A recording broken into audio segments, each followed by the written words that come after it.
Efesios 5, versículo 15 y 16. Mirad pues con diligencia cómo andéis, no como sabios, sino como sabios, aprovechando bien el tiempo, porque los días son malos. En el libro de Colosenses, por favor, capítulo 4, versículo 5. Andad sabiamente para con los de afuera, redimiendo el tiempo. La palabra mirar significa atender, significa tener espacio para evaluar algo, significa escudriñar también, y el consejo de Dios para nosotros es que aprovechemos el tiempo, y para ello necesitamos tener un espacio abundante para poder vivir las cosas como Dios las quiere. Yo quiero comenzar un ejemplo de mi propia vida.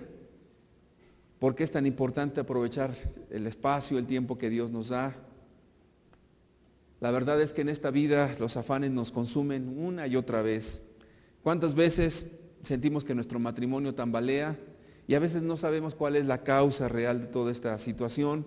O a veces los problemas con la familia nos agobian, o a veces el mismo trabajo nos viene a poner una carga, un sobrepeso, porque sentimos el trabajo es muy duro, la relación matrimonial es difícil, la relación con los hijos es muy difícil. Y la verdad, quisiéramos salir corriendo de vez en cuando de alguna responsabilidad que Dios ha puesto delante de nosotros. Y este testimonio que les quiero dar ocurrió ya hace algún tiempo. Resulta que la relación matrimonial, aquí está mi esposa por cierto, comenzó a tensarse. Fue un momento de mucha dificultad y mi esposa estaba estudiando en aquel entonces una maestría. Yo estaba predicando en una iglesia similar a esta y no había tiempo para convivir, no había tiempo para interactuar. El momento en que pudiésemos estar juntos era un momento de tensión, de trabajo, de responsabilidades. Ella estaba ocupada, yo diría ocupadísima en sus labores. Yo estaba ocupado y también diría ocupadísimo en mis labores. No nos dimos cuenta cómo las cosas se fueron desgastando una y otra vez. No podemos decir que las cosas estaban totalmente mal, porque no es cierto. Pero sí comenzamos a darnos cuenta que había muchas cosas que estaban afectando nuestra vida.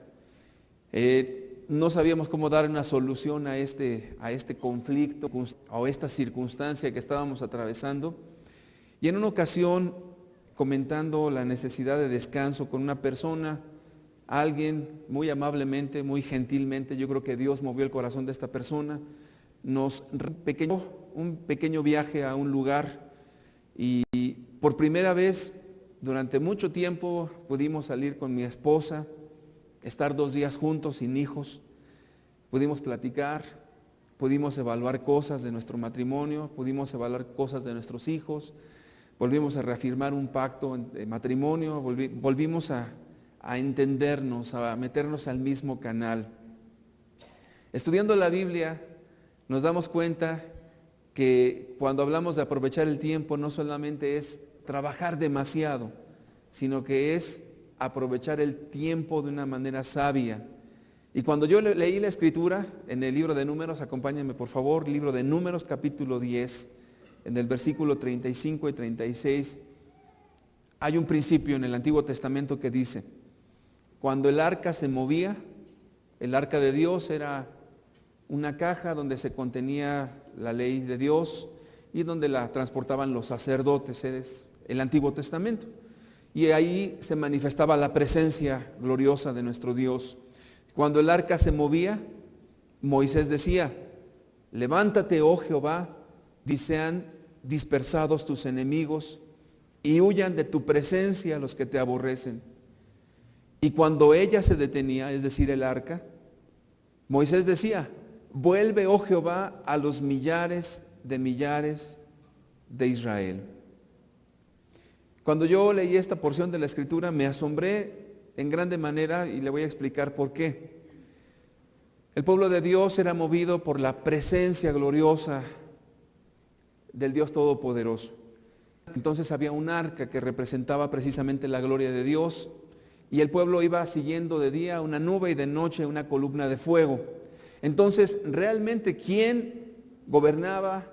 ¿Quién daba los tiempos? Era Dios, no era el pueblo. Es más, ni siquiera era el liderazgo. Era Dios mismo moviendo a su pueblo con... Y en el tiempo que se detenía la nube, el arca, era un tiempo en el cual el pueblo tenía un espacio para recrearse, para descansar, para hacer una evaluación de las pérdidas, para renovarse, para reafirmar la visión. Era una evaluación de ganancias y pérdidas, era una restauración en todos los sentidos, una restauración física, una restauración espiritual, una renovación. Prácticamente lo que Dios le estaba diciendo a su pueblo, que es un tiempo para la guerra y es un tiempo para la evaluación, un tiempo para la guerra y un tiempo para la evaluación.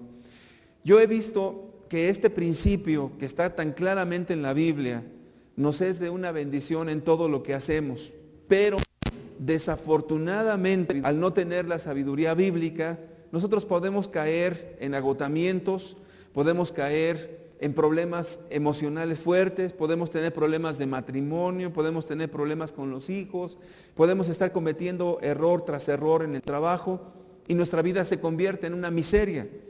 Pero no es la voluntad de Dios. La voluntad de Dios es que seamos grandemente bendecidos en todo lo que emprendamos. Y es tan importante mirar que la Biblia no nos dice que tenemos que estar continuamente haciendo algo, sino que sabiamente debemos de aprovechar los espacios que Dios nos ha dado. Un consejero muy famoso en una ocasión tuvo la oportunidad de platicar con un empresario también muy famoso. El consejero estaba dedicado a la familia, era un educador y un consejero muy profesional, y estaba platicando con el empresario. El empresario le dice: mi negocio va a viento en popa, mi negocio va excelente. Entonces comienzan a entablar una comunicación profunda.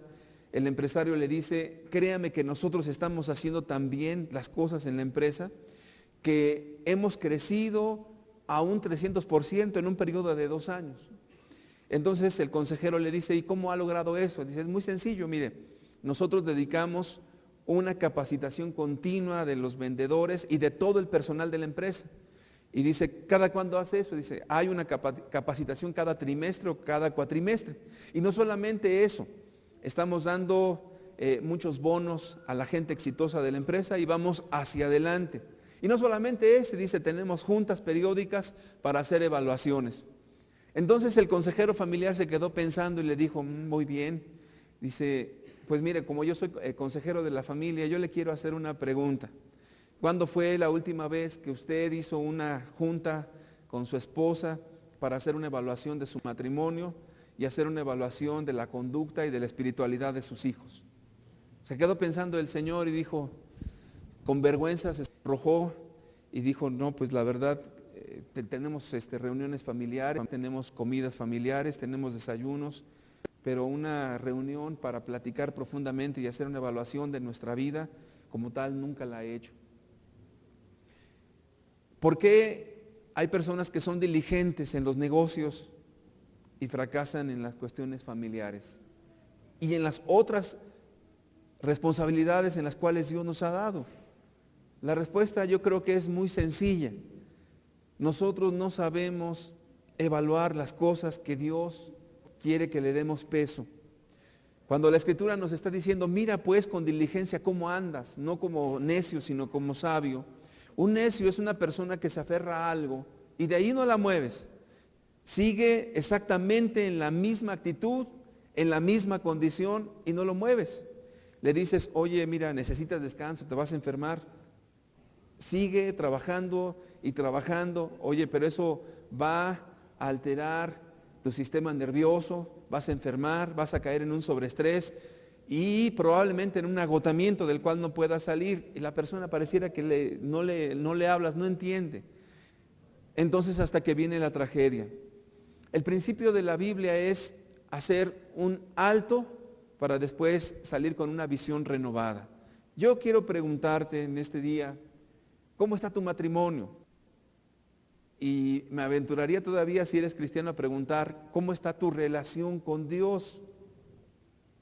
¿Cómo está la relación con tus hijos? Eso es muy interesante. ¿Por qué? Porque cada vez que tenemos un problema, entonces buscamos a los consejeros por todos lados.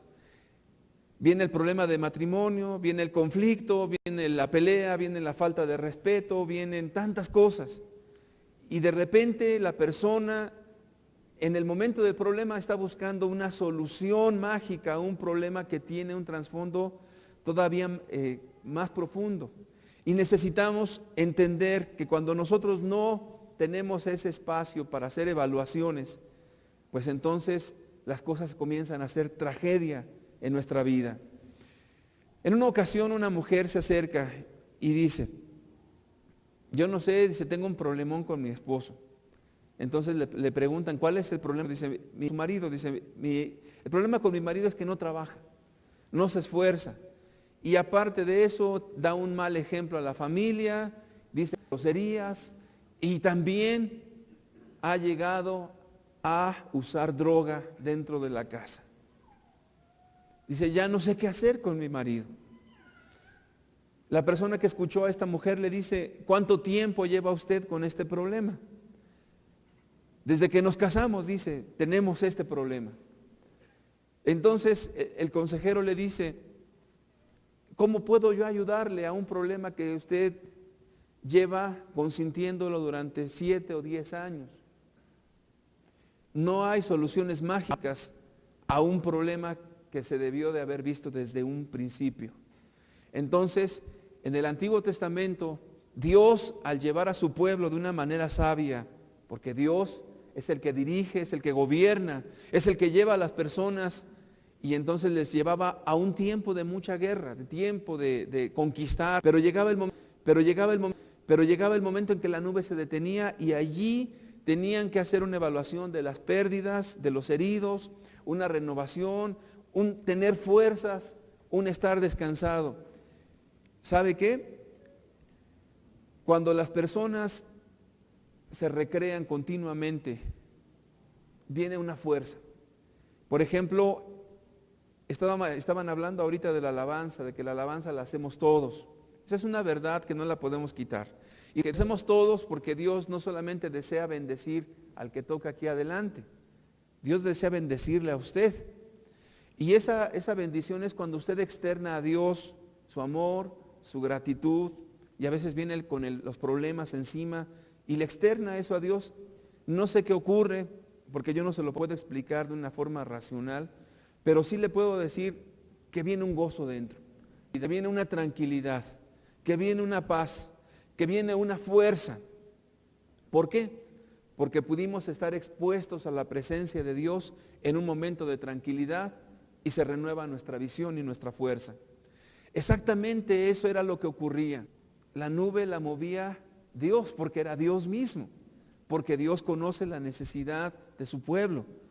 Y en esto, créame que Dios en su infinita sabiduría sabe que cuando una persona está descansada, está fuerte, sus emociones están en su lugar, es una persona productiva, es una persona feliz, es una persona con un carácter afable, es alguien que va a tener una perspectiva diferente de la vida, totalmente.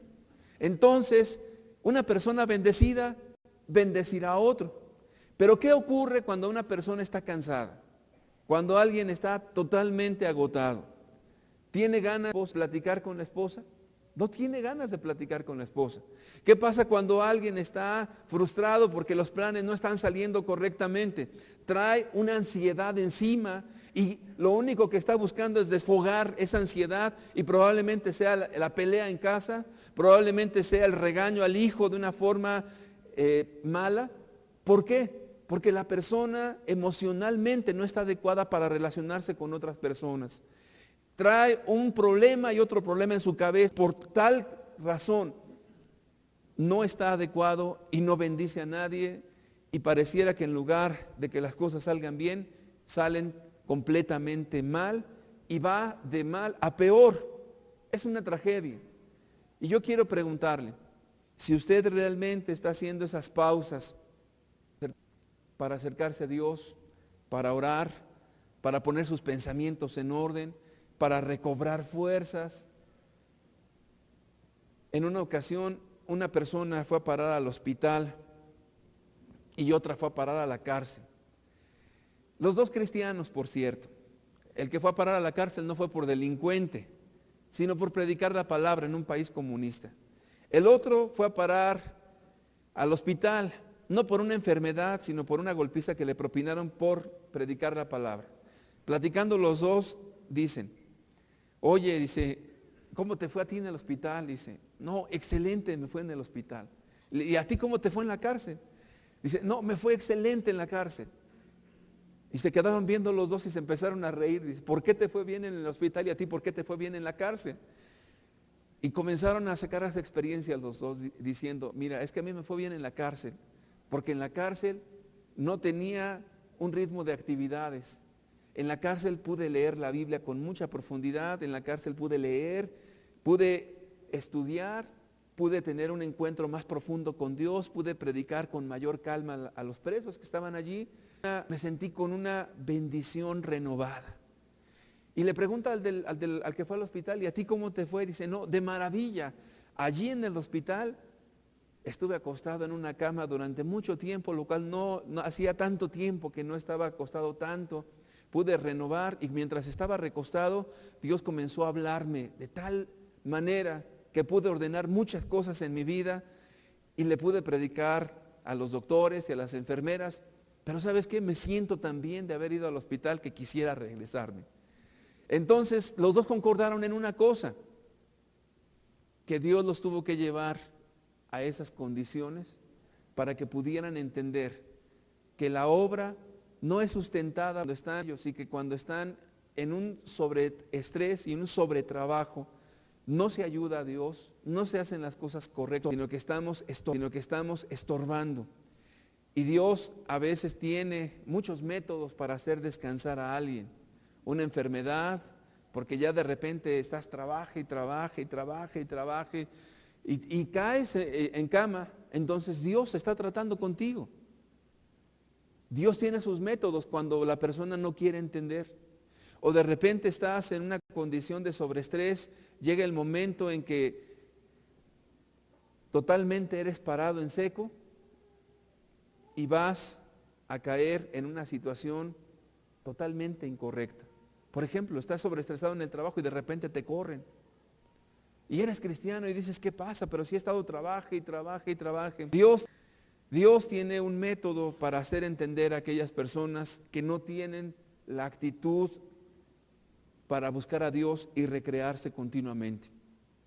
Yo agradezco a Dios que nos da la gracia para comprender cosas que si no serían devastadoras en nuestra vida.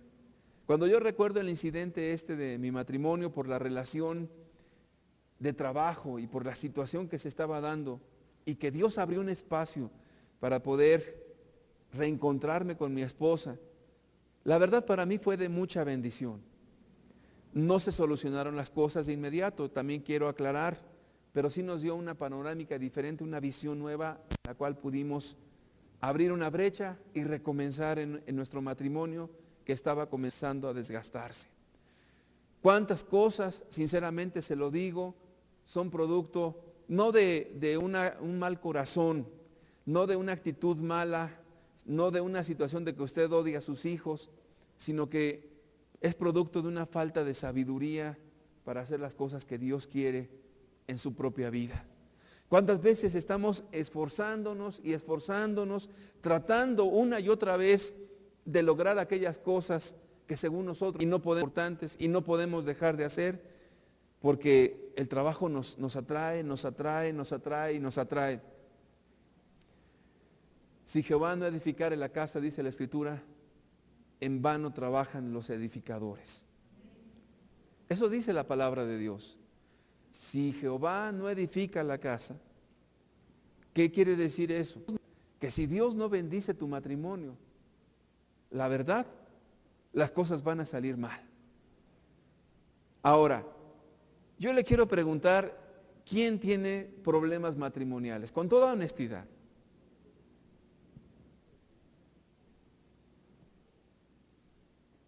Yo también tengo problemas matrimoniales. El que es casado y diga que no tiene problemas matrimoniales está engañándose a sí mismo. Todos los tenemos, cristianos y no cristianos. ¿Cuál es la diferencia entre un cristiano y un no cristiano? Dios. Y el que es cristiano hace esa pausa.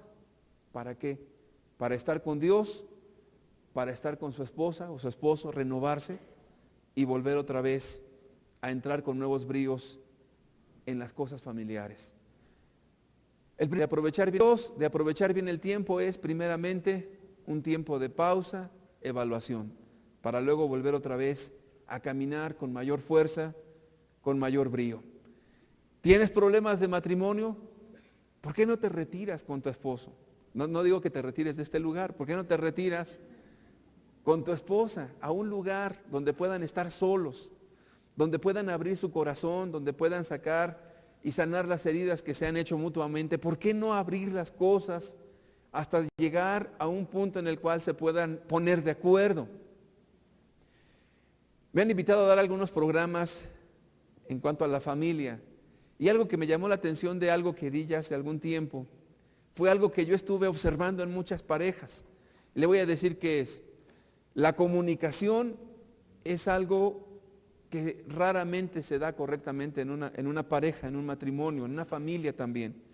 ¿Por qué? Porque comunicación no es quejos, comunicación no es gritos, comunicación no son reclamos, sino solamente es el principio para entablar un diálogo.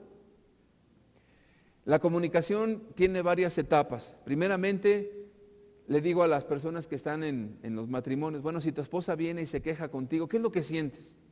Inmediatamente sientes como que algo aquí en tu estómago no te agrada. Pero fíjate, cuando se da esa pauta y tú te enojas también, entonces, ¿qué es lo que pasa? Mutuamente se apartan y ya no hablan más. No hubo comunicación, ¿estamos de acuerdo?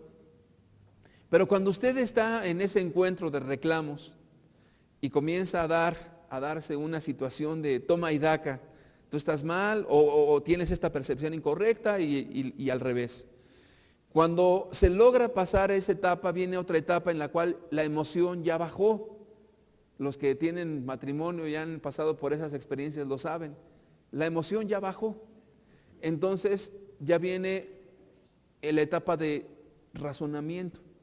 Ya en el razonamiento las personas ya no están actuando por lo que sienten, sino por la razón.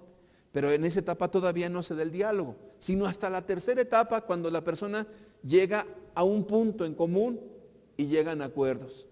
Hasta ese punto hay comunicación. Ahora, ¿realmente se requiere tiempo para eso? Yo pienso que se requiere tiempo para eso.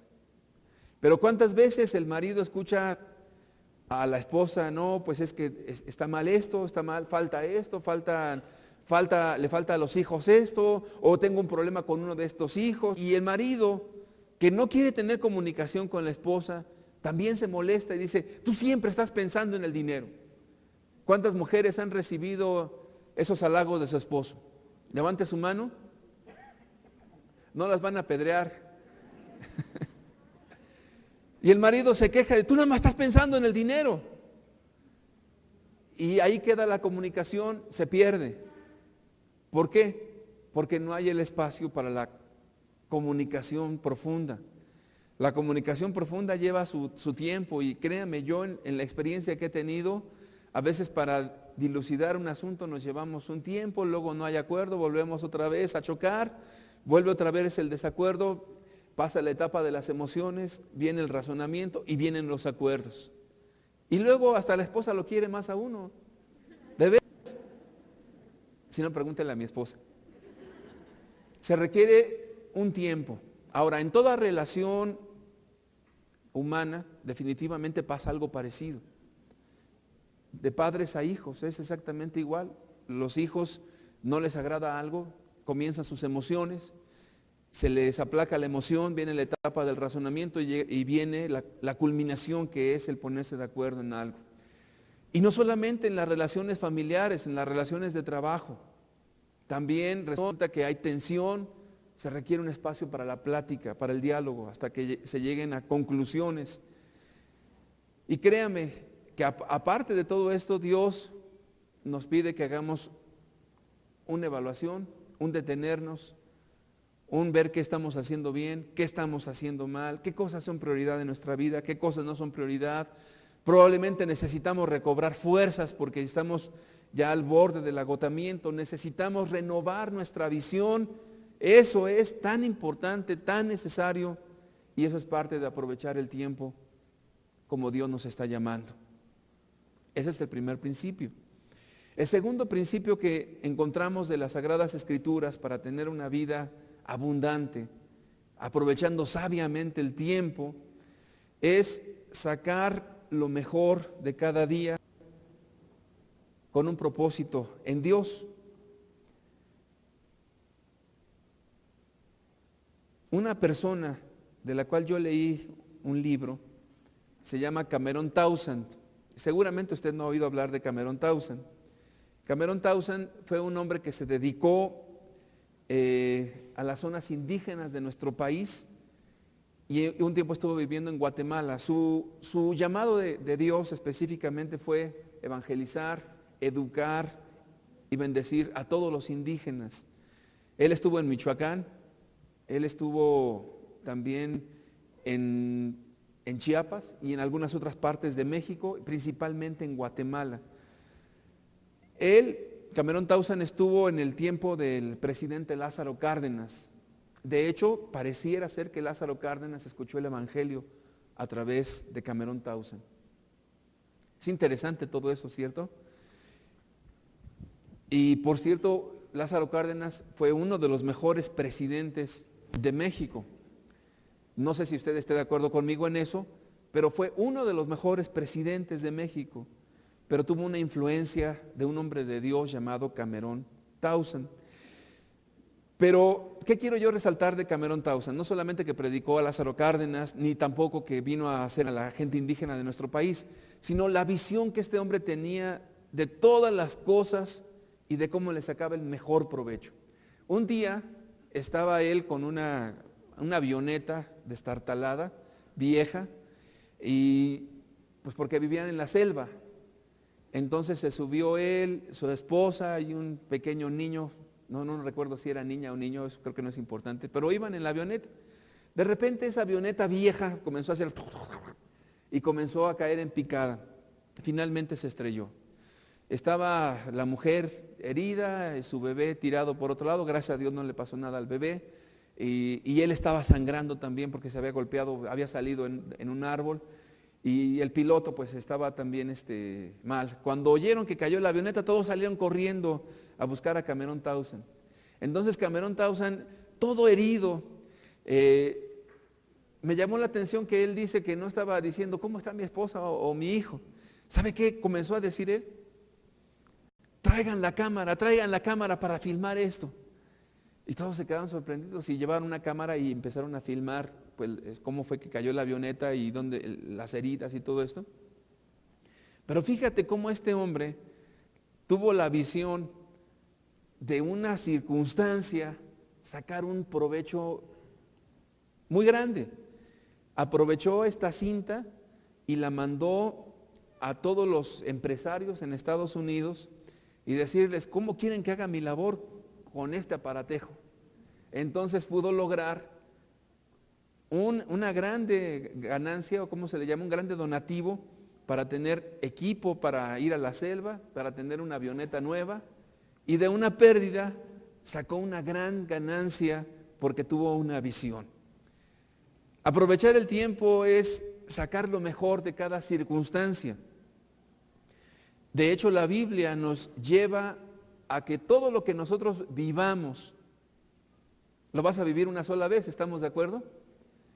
Y yo aquí es donde veo que este principio está tan claro en la Escritura. Por ejemplo, en Deuteronomio 6 nos dice, respecto a la educación de los hijos, que las cosas de Dios las tienes que repetir ¿cuándo? Cuando te levantes y ¿cuándo? Y cuando andes en el camino y ¿cuándo más? y cuando te acuestes, y que lo pongas en tu casa y por todos lados. Pero fíjate que el principio que está manejando Deuteronomio 6 es algo más profundo de poner letreros o de estar repitiendo cosas, sino que tiene que ver con la oportunidad de bendecir y de sacar algo bueno de cada circunstancia de la vida. Continuamente yo veo que este principio aplica en la cuestión de la familia. Le voy a explicar por qué. Cada circunstancia es un momento tan especial para una enseñanza. En una ocasión, a una de mis niñas se le cayó un café caliente y uno de mis niños comenzó a reírse. Tenía dos situaciones, una niña que se había lastimado, estaba riendo. Y vi más urgente ver al que se estaba riendo, entonces lo tomé y le dije, ¿sabías que un escarnecedor es aquel que se ríe de su prójimo cuando le pasa una tragedia? Y le dije, discúlpate con tu hermana y no lo vuelvas a hacer. ¿Qué hice? Grabé una enseñanza en una experiencia práctica. Pero yo le aseguro que si a un niño yo le empiezo a explicar lo que es un escarnecedor y qué peligro puede tener, a lo mejor no lo entiende. ¿Sabe? Se le quedó una vivencia para toda la vida. Pero esos momentos no se vuelven a vivir. ¿Y cuántas veces desaprovechamos oportunidades que tenemos con nuestra familia para hacerles el bien y cosas que nunca jamás se les van a olvidar? En otra ocasión, uno de mis niños trajo algo del supermercado y lo traía. Obviamente, pienso yo que la intención era quedarse con eso. ¿Y qué había allí? No tengamos miedo, era un robo. Ahora, ¿qué haríamos cualquiera de ustedes? Yo no sé qué haría usted, pero a mí me vinieron muchas emociones, pero también una oportunidad tan grande de dar una enseñanza que se quede para toda la vida. Tomé a mi niño, le expliqué, entendió, lo corregí con amor y fuimos juntos a entregar ese producto hasta el centro comercial, que por cierto quedaba lejos. Cuando mi hijo vio al policía, comenzó a llorar. Créeme que a mí las entrañas se me retorcieron así, y yo mismo hubiera querido, no, pues ya dejémoslo, pues total, lo dejamos por ahí, nos vamos. Pero acompañé a mi hijo hasta donde está el policía y le dije, entrégalo.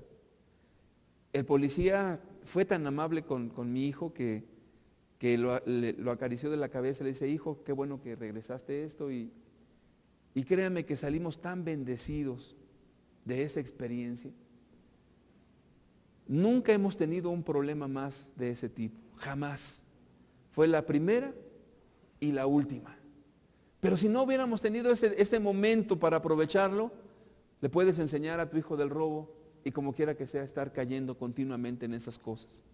Yo he sabido de padres que están lidiando con sus hijos adolescentes con el robo y que se los ocultan y que las cosas se vuelven trágicas una y otra vez y ya no hay mucha manera de poderle enseñar porque en sus corazones han abrazado eso. ¿Cuál fue el problema? Que la Biblia te invita a que aproveches cada momento de tu vida, de tu tiempo, para sacar lo mejor, para tomar la enseñanza espiritual, para ganar en las cosas de Dios y obviamente para que las cosas queden grabadas en el corazón de tu familia en un momento muy particular. Cada vivencia es una oportunidad. Y ya no vas a tener ese mismo escenario, no sé si me estoy dando a entender. Ya no volverás a vivir eso mismo. Pero ¿qué hubiera pasado, me pregunto yo, si hubiera dicho, ay, el centro comercial está lejos? Total, fue una cosa insignificante, algo, ya la verdad ni me acuerdo qué era. Era una bolsita de Kool-Aid, gracias, aquí está mi esposa. Una bolsita de Kool-Aid, ay, ¿qué costará eso? A lo mejor 50 centavos. Total, ya hay que ¿sí me entiende? Yo hubiera dañado a mi hijo para mucho tiempo y le hubiera dado una doble enseñanza. Se puede tomar lo que no es tuyo y no hay problema. El que es fiel en lo poco, es fiel en lo más. Es que el que es infiel en lo poquito, también en lo más será infiel. Si ahora de pequeño es infiel, pues de grande será infiel. Entonces, la Biblia nos invita a que cada experiencia de la vida sea tan importante que se quede indeleblemente grabado en el corazón de tu familia en cada momento y en cada circunstancia. Créame, no va a volver a vivir usted ese momento. Pero si usted opta por grabar cosas incorrectas, entonces usted tiene un problema. No está sacando lo mejor del tiempo. Mucho me ha preocupado que las personas no tomen en cuenta el día de reposo como algo sagrado, algo de Dios. De repente ves personas que quebrantan el día del Señor y los hijos lo ven. Bueno, los hijos tan pequeñitos, no te dicen nada. Y entonces, conforme van creciendo, tú ya les diste una enseñanza práctica. No importa de lo que tu boca pueda salir. No, hijo, el día del Señor es maravilloso. No, hijo, mira que Dios es el primer lugar. No importa todo lo que tú le digas. No importa todo lo que tú le enseñes. Simple y llanamente tu ejemplo le está enseñando más. Y no te dice nada, porque los niños pequeñitos pareciera que no ponen atención, pareciera que están jugando, que están brincando, y que todo lo que estás viviendo ni quien lo vea. Son semillas que en su momento van a dar un fruto. Y de repente ese hijo adolescente, que ya te ha observado ya unos 13 años, y te ubica perfectamente, y sabe qué actitudes tienes en el día de reposo, sabe que lo quebrantas, sabe que no lo tienes en alta estima, sabe que lo has despreciado ese día en particular. Entonces llegará el momento en que tu hijo te diga, o simple y sencillamente tome la misma actitud que tú y diga, pues ¿para qué ir a la iglesia hoy? Yo me voy a trabajar. ¿Es día del Señor? No, ¿qué día del Señor? No. Entonces el papá ahora comenzará a alarmarse, hijo, ¿cómo que en el día del Señor no quieres ir a la iglesia? Ay, papá, pues ¿cuántas veces no has ido tú? ¿Y cuántas veces por cosas menores tú no vas? ¿Y en cuántas cosas menores eres infiel y quebrantas ese día? Si te fijas, la enseñanza de Dios es lo práctico, lo cotidiano. Y en la cuestión de la familia, nuestras acciones pesan demasiado. De verdad te lo digo, nuestras acciones pesan demasiado. Cada vez que por cansancio, lo cual es totalmente legítimo, no asisto a la congregación, que ha sido totalmente raro, inmediatamente mis hijos me preguntan, ¿por qué no vas a la iglesia? Es día de reposo. Y comienzo a darles una explicación, pues por esto, porque por esto y por esto. Pero a veces digo, creo que es mejor que vaya, porque es el ejemplo que ellos necesitan recibir en las cosas de Dios. Mucho, muy importante. Y de allí usted puede tomar todas las cosas que usted cotidianamente está viviendo. Y puede usted evaluar si está sembrando cosas buenas o está sembrando cosas malas en sus hijos. Y no solamente en los hijos, con la familia, en el matrimonio, en el trabajo. Son experiencias únicas. De allí que la expresión de viva la vida, yo la reafirmaría y le diría, viva la vida santamente, conforme a la voluntad de Dios, y disfrútela. Es un momento maravilloso para poder bendecir a otros, el cual no volverá jamás. Es toda una experiencia. ¿Quieres ver una persona cristiana? Pues obsérvala en momentos de presión. Ahí estás viendo un ejemplo. ¿Quieres ver a una persona que en verdad tiene su corazón puesto en su familia? Lo verás no en enseñanzas, lo verás en lo práctico, una y otra vez. Y en las cosas de Dios no hay pérdida, se lo aseguro. Cuando tú estás parado en el reino de Dios correctamente, nunca tendrás una pérdida. Se lo vuelvo a repetir. Cuando tú estás parado en las cosas de Dios correctamente, en el lugar que Dios te ha puesto, nunca vas a tener una pérdida. Jamás vas a tener una pérdida. Te voy a decir por qué. Porque todas las cosas ayudan a bien a los que aman a Dios. Eso dice la Biblia en Romanos 8:28. Y aún las cosas que parecen pérdida te vuelven a ti como ganancia. ¿Por qué? Cameron Townsend pareciera que perdió su avioneta, pero al final ganó más. Vamos a leer Mateo 27, por favor, versículo 39 en adelante. Y los que pasaban le injuriaban meneando la cabeza y diciendo: tú que derribas el templo y en 3 días lo reedificas, sálvate a ti mismo. Si eres hijo de Dios, desciende de la cruz.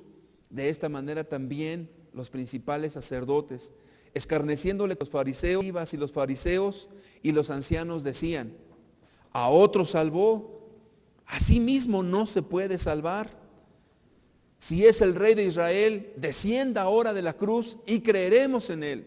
Confío en Dios, líbrele ahora si le quiere, porque ha dicho: soy hijo de Dios. Lo mismo le injuriaban también los ladrones que estaban crucificados con él. ¿Cuál era la perspectiva del mundo en cuanto a la crucifixión de Cristo? ¿Qué podemos observar en el diálogo que hacen las personas? Incredulidad, desconfianza, derrota.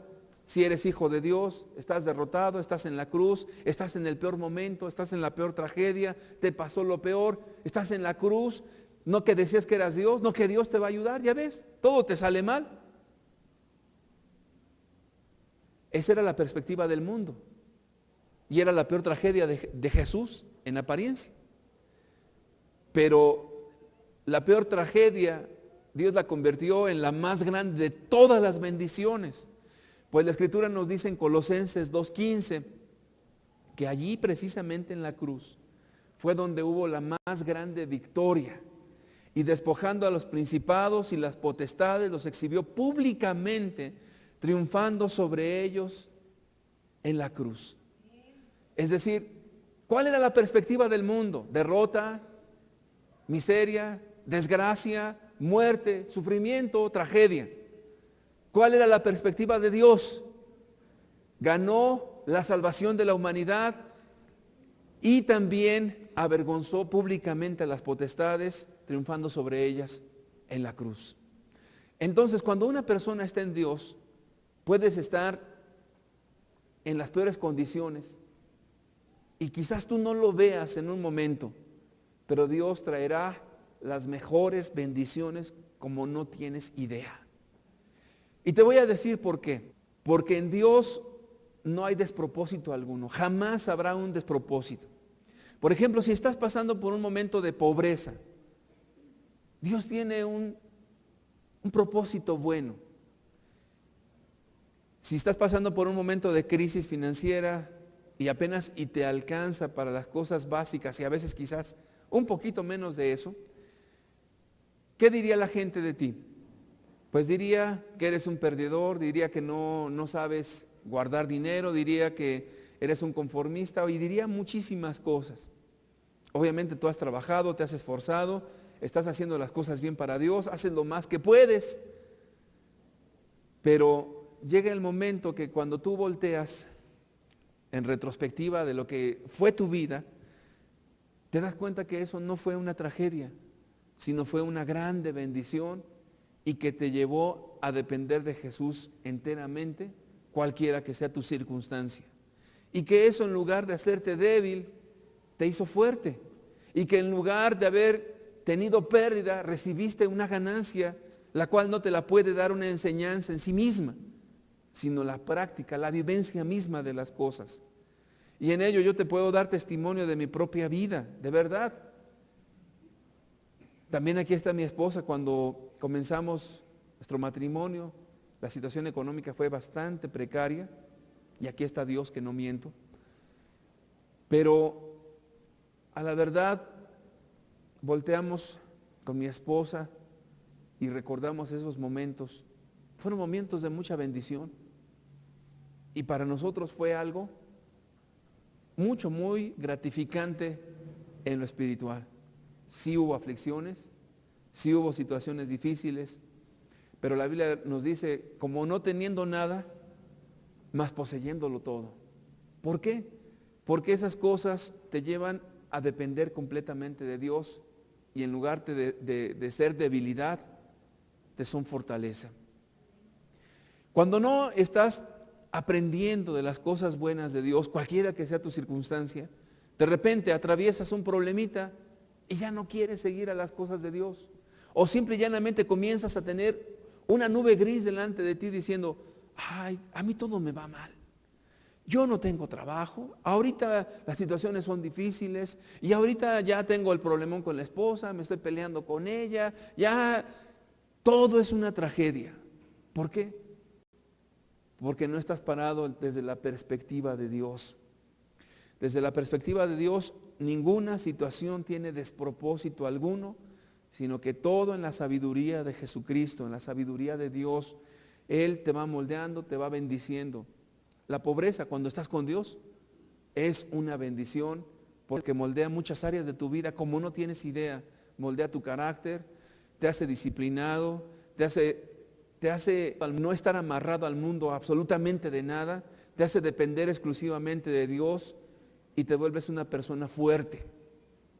Platicaba yo con un hermano que vino de un país comunista y me decía, dice, aquí en este país, dice, nadie sufre. Y yo me reía, le digo, pues, ¿será que no ves bien, no? Dice, no, en este país nadie sufre.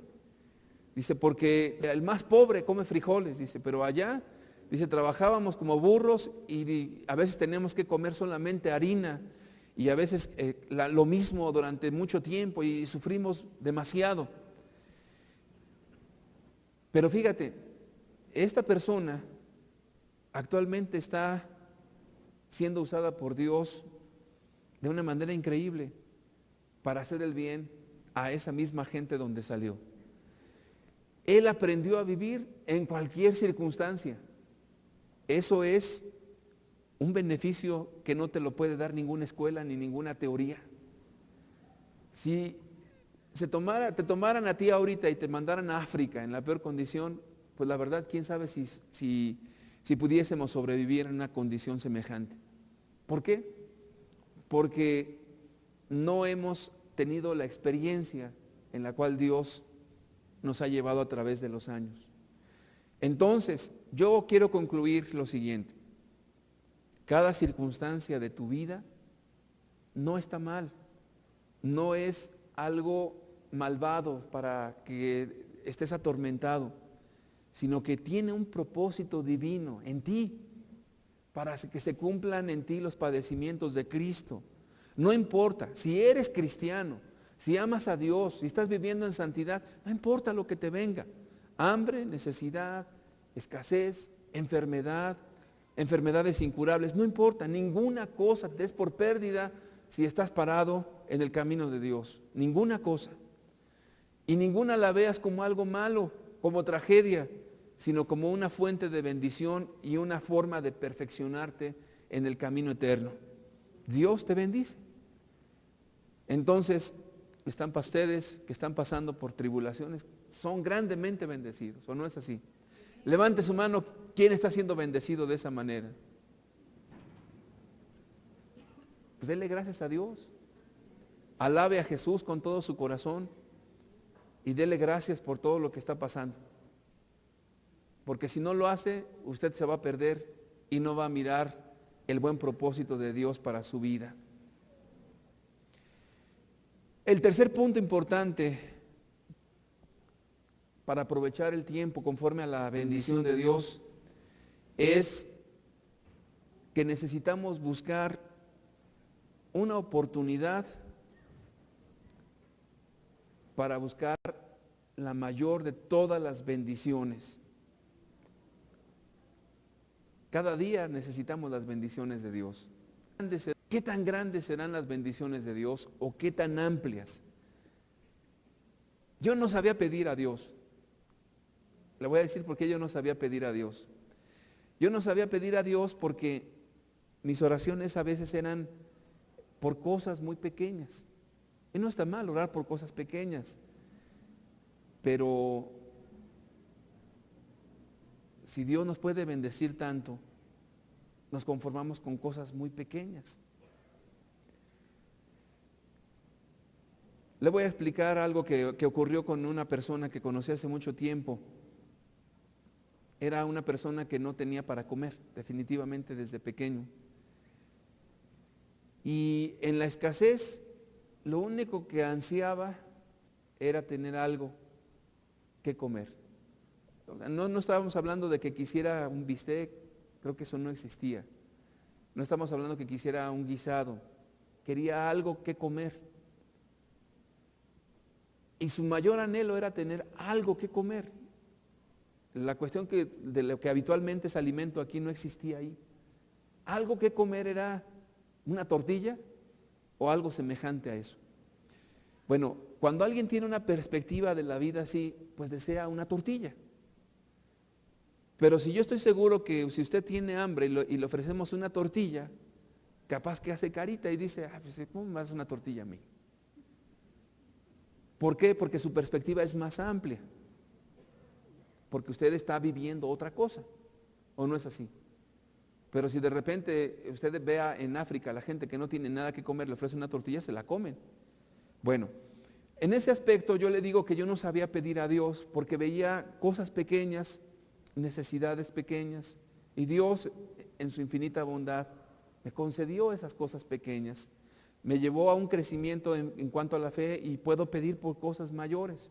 Pero hay un ejemplo en la Escritura muy gratificante de una persona que ocupa ni nada más ni nada menos que solamente 2 versículos de la Biblia.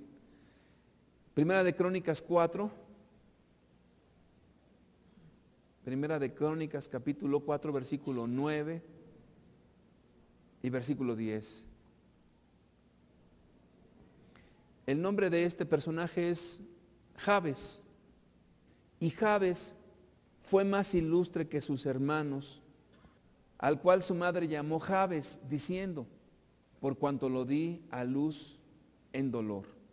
E invocó Jabes al Dios de Israel, diciendo, aquí está la oración de Jabes, si me dieras bendición y ensancharas mi territorio, y si tu mano estuviera conmigo y me libraras de mal para que no me dañe. Esa fue la petición de él. Y le otorgó Dios algunas cosas. Le otorgó Dios todo lo que pidió. Y vamos a hacer una breve análisis de esto. Primeramente nos dice que Jabes, es interesante que el nombre de Jabes significa dolor. Y dicen algunos comentaristas que el nombre es representativo de lo que la persona es. Por ejemplo, Noemí, después de que se le murió el marido y los 2 hijos, de repente ella dice, ya no me llamen más Noemí, sino llamadme Mara, porque en grande amargura me ha puesto el Todopoderoso. Estaba en amargura, por eso se le llamaba Mara.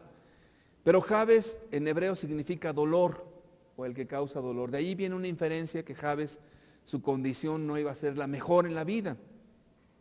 Pero Jabes no se quedó con la perspectiva de quedarse allí, pues las cosas ya están mal y mi vida no va a ser muy fructífera, sino que comienza la Biblia a decirnos que Jabes fue más ilustre que sus hermanos. La palabra ilustre significa alguien célebre, alguien que sobresale. Entonces Jabes comenzó con una inconformidad sana, un deseo de servir más, un anhelo de recibir más de Dios. No se conformó. Qué horrible es cuando una persona se conforma y dice, bueno, pues ya ni modo, aquí están las cosas así, pues ni modo. Jabes tuvo un anhelo. Y de aquí a mí Dios me da un panorama, que Dios no quiere que nos conformemos en las bendiciones que nos está dando. No estoy hablando de dinero, estoy hablando de las cosas espirituales.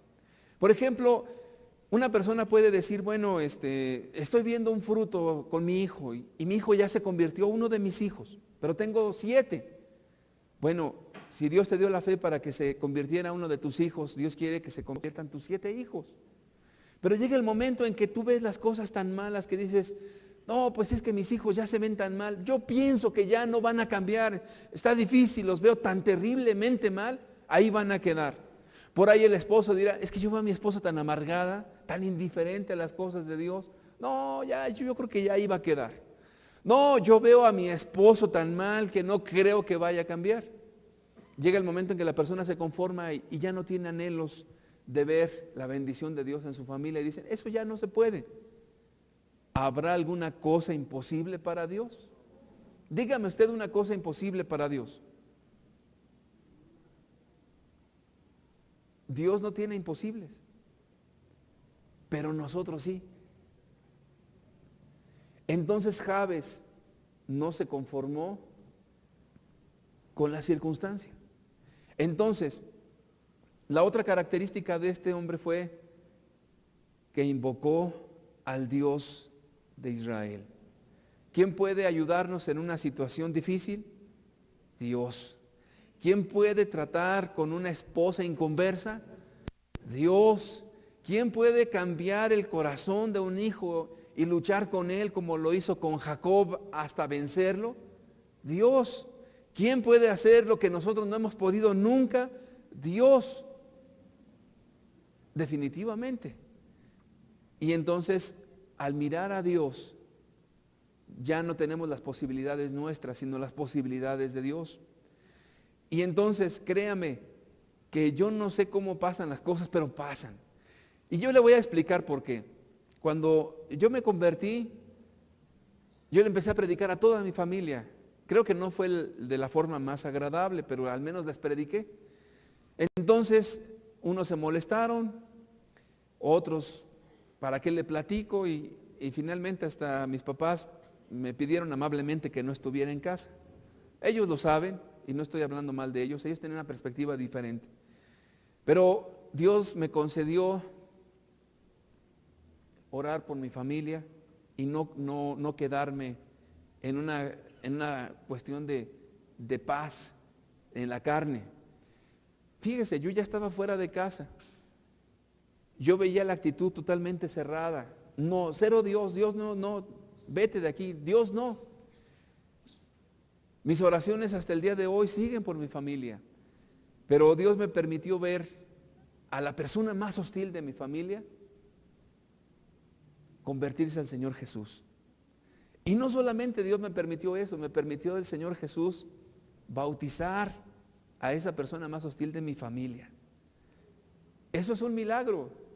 Luego Dios me permitió predicar en una boda de otro familiar mío. Pareciera que no pasaba nada. Ahora Dios me ha concedido ver a esa persona convertida. Ahora otra persona de mi familia tiene un interés en las cosas de Dios. Te estoy hablando que están pasando casi 15 años de todo esto. En el momento no vemos las cosas, pero Dios las hace cuando nosotros no tomamos una actitud de decir, bueno, qué duros están, qué difíciles, qué malos. No, esa mujer amargada nunca va a cambiar. Oh, ese hombre amargado jamás va a cambiar. No, hombre, mis hijos, si hasta en la droga andan, no, que van a cambiar. E invocó Jabes al Dios de Israel. No se conformó, sino que él tuvo una actitud de fe, porque Dios todo lo puede. Y luego Jabes comienza a hacer una oración pequeñita que dice, oh, si me dieras bendición. ¿Sabes qué significa en el hebreo esa palabra bendición? Oh, si me dieras bendición. Bendición significa que Dios te prospere, que Dios te guarde, que Dios haga resplandecer su rostro sobre ti, que Dios tenga misericordia de ti, que Dios te ayude en todas tus necesidades, que Dios bendiga a tu familia. En otras palabras, que Dios esté contigo en todo momento y en toda circunstancia. Oh, si me dieras bendición. Oh, si estuvieras conmigo de tal manera que todo lo que tú me concedas hacer sea prosperado. ¿Se acuerda usted de Biblia? de la Biblia, el que fue llevado a Egipto, tenía la bendición de Dios. Creo que se veía la bendición de Dios en todas las cosas que hacía. ¿Pasó problemas José? Muchos problemas. Estuvo en la cárcel.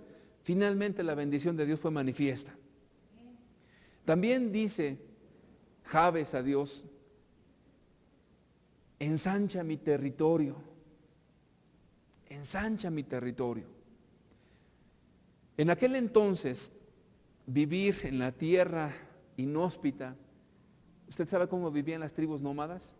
En el desierto, de un lugar a otro. ¿Sabe qué garantía había de vivir un día más?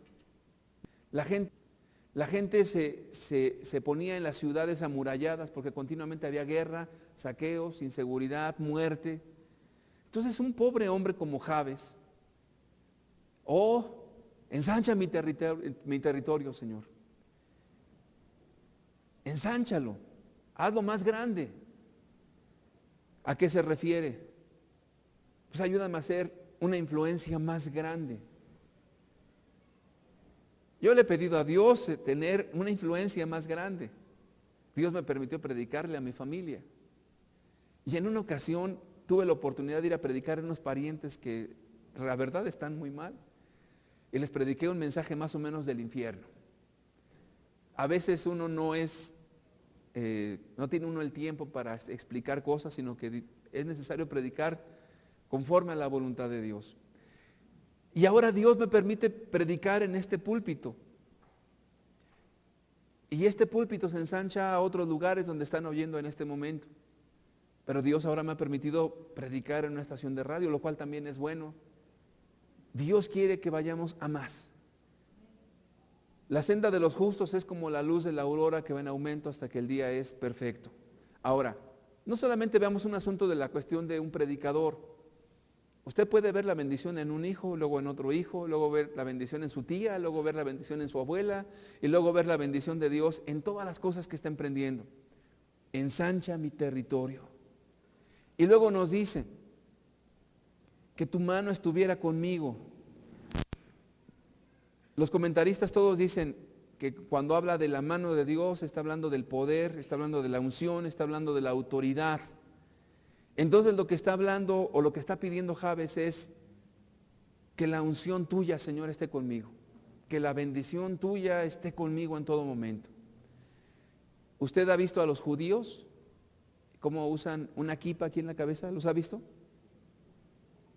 ¿Sabe qué representa la kipa? La mano de Dios sobre ellos, la bendición de Dios sobre ellos. Y la Biblia nos dice que no es judío el que lo es exteriormente, sino el que lo es de corazón, en hechos y en verdad. Entonces Jabes lo que le está diciendo: Señor, la bendición tuya, la unción del Espíritu, que esté conmigo, Señor. ¿Cree usted que eso sea posible? Jabes lo pidió. También Jabes pidió que me libres de mal para que no me dañe. Estamos viviendo tiempos de inseguridad.